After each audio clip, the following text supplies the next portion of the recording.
હાય આદ્યા. હાય પપ્પા. So let's start the game. Okay. હું તને કઈ બી પૂછું તો તારે પપ્પા નહીં બોલવાનું. Okay okay. ઓકે. શું નહીં બોલવાનું? જી. મયુર કોણ છે? મયુર મારા બાજુમાં બેઠા છે. મારા બાજુમાં બેઠા છે.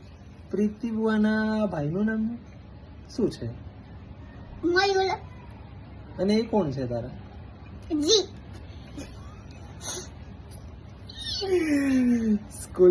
સ્કૂલની મીટિંગમાં કોણ બોલાવે? જી. અને તને સ્કૂલમાં મૂકવા કોણ આવે? જી. મારા બધા હતા ને તો પણ તમે બંને મને મૂકવા આવ્યા હતા ને. Right right right. સાચું બોલ્યું. મમ્મા અને પપ્પા. પપ્પા બોલી દીધું. આઉટ.